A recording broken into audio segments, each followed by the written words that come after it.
Bonjour, dans cette vidéo, nous allons voir comment modéliser une maquette de pont virtuel et réaliser des simulations de déformation. Donc voilà à quoi ressemblera notre pont. Et maintenant, nous allons voir à quoi ressemblera le pont déformé à la fin du TP.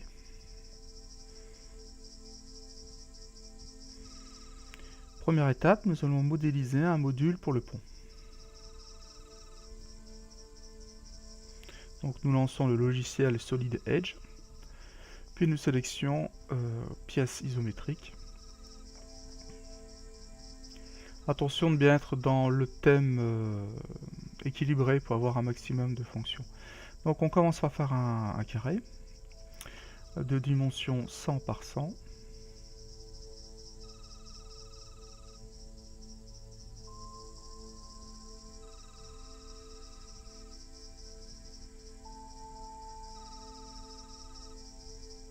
Ensuite, nous allons tracer la diagonale de ce carré. Avec un clic droit, je quitte la fonction. Et maintenant, nous allons faire un décalage. Alors, il faut sélectionner simple. Nous mettrons 3 mm de décalage. Nous indiquons les éléments qu'il faut décaler. Et dans quelle direction il faut décaler. Voilà, donc nous allons décaler vers l'intérieur. Et nous faisons de même pour l'autre côté.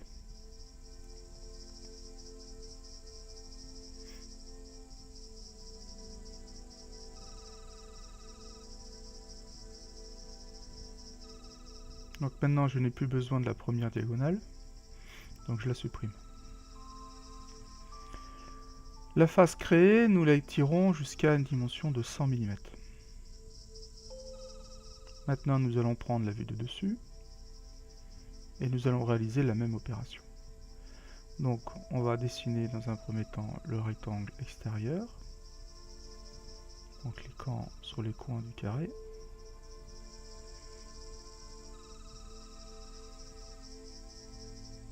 Puis nous réalisons la diagonale.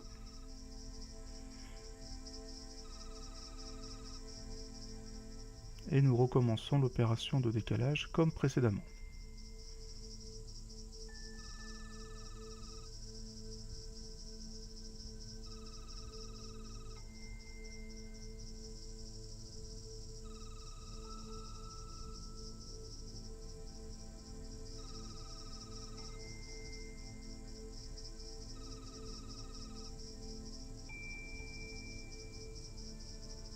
Nous sélectionnons l'une des faces et nous l'enfonçons de 3 mm, ce qui permet de faire des trous. Et là on commence déjà à voir la structure triangulaire apparaître.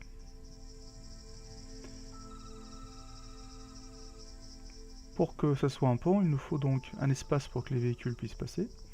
Donc on recommence par faire le tour du carré.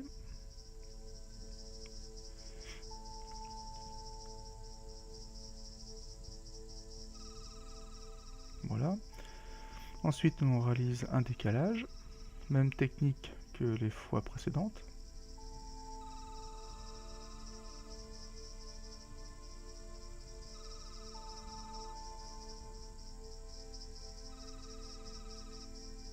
Et on va enlever la matière à travers tout ça, donc sur une profondeur de 100 mm. Voilà. Maintenant, on a notre module qui est prêt. Et dans la prochaine étape, nous allons voir comment créer l'assemblage. Au cours de cette étape-là, nous allons assembler plusieurs modules entre eux pour réaliser un pont virtuel. Donc on reprend cette fois-ci on fait nouveau, assemblage isométrique.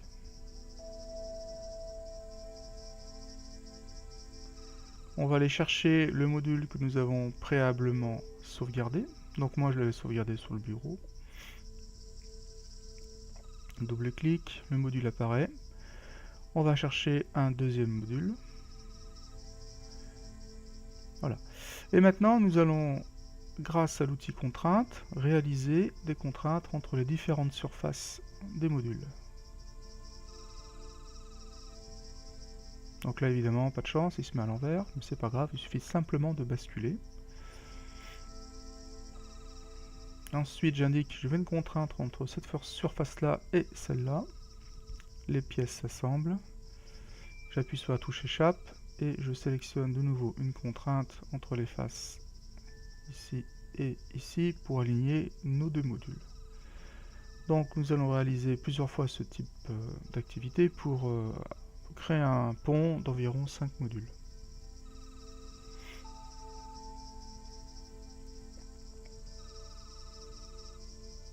Donc de nouveau, il faut basculer le module dans le bon sens.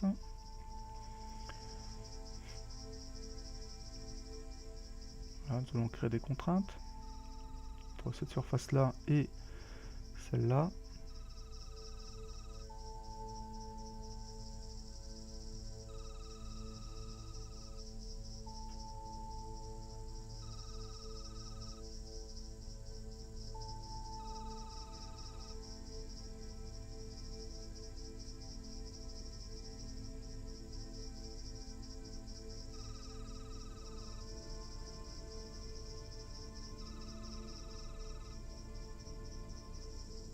Donc là, je me rends compte que j'ai mis le module à l'envers, c'est pas grave, je vais le retourner. Voilà, ensuite il m'indique qu'il détruit les relations que j'avais créées avant, donc ça c'est pas grave non plus. Et je vais recréer mes contraintes.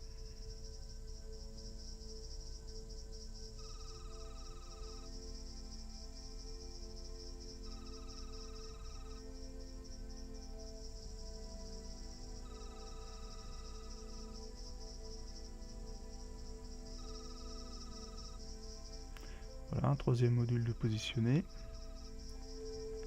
Plus que 2.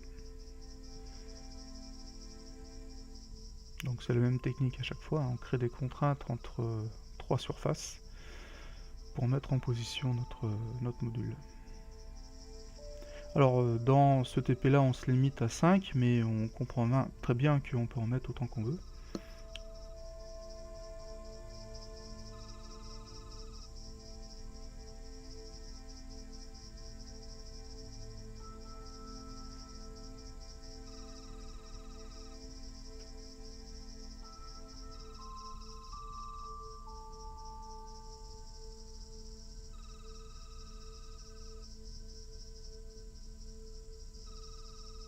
Donc on va positionner un dernier module pour la route. Donc,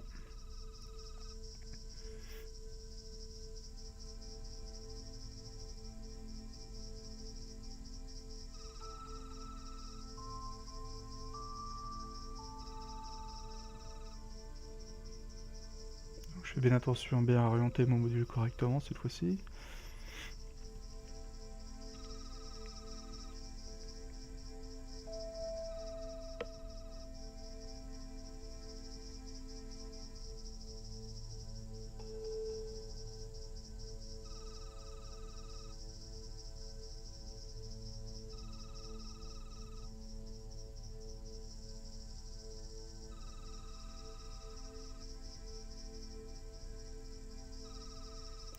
Voilà, notre pont est assemblé. On sauvegarde.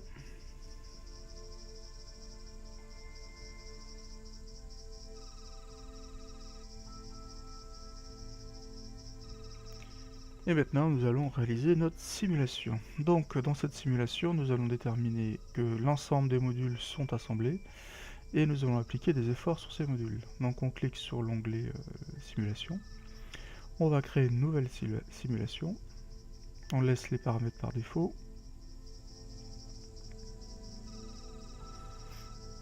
Ensuite, on sélectionne la matière dans laquelle nous allons réaliser notre maquette de pont. Donc là, elle sera en plastique PVC.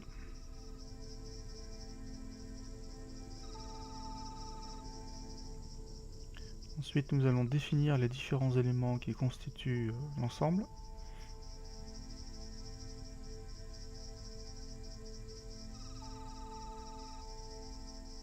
Là, je valide. Maintenant, j'ai possibilité d'appliquer des efforts. Donc, je vais mettre des forces. Comme c'est un pont, je le mets sur le tablier. Attention, là, on est dans le sens inverse. Donc, il faudra bien penser à inverser. Et je mets 5 newtons, ce qui correspond grosso modo à 500 grammes. Quoi. Voilà, donc j'applique mes efforts sur les parties centrales du tablier.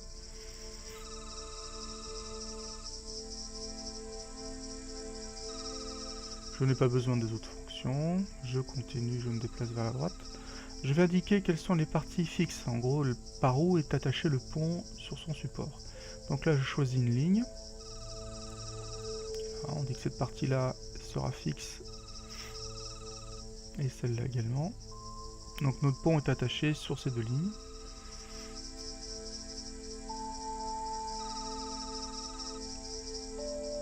Maintenant nous allons assembler différentes parties du pont.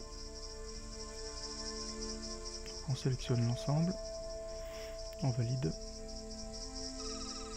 Automatiquement il analyse et il va détecter les différents éléments qui sont les uns contre les autres et créer les relations automatiquement. Maintenant nous allons mailler notre pont qui fait un seul bloc. Voilà, donc le maillage consiste à transformer notre structure en ensemble de petits triangles sur lesquels le logiciel pourra effectuer tous ses calculs.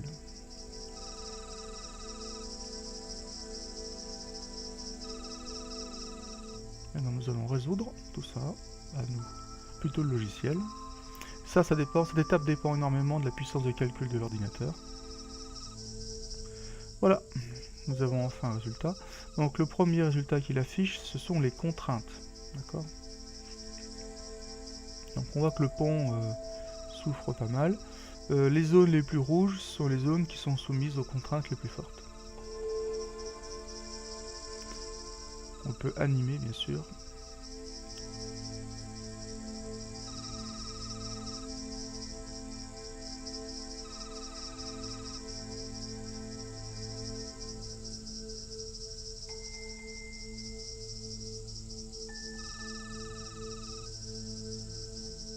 Sur le même principe, le logiciel peut également afficher les déformations et les déplacements.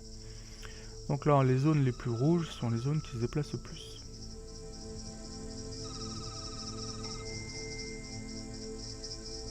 Bon, l'animation est un petit peu exagérée, de telle façon à ce que les déplacements soient bien visibles.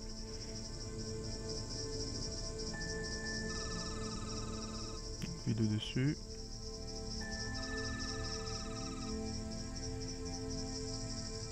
De côté. On voit bien la déformation des matériaux et de la structure.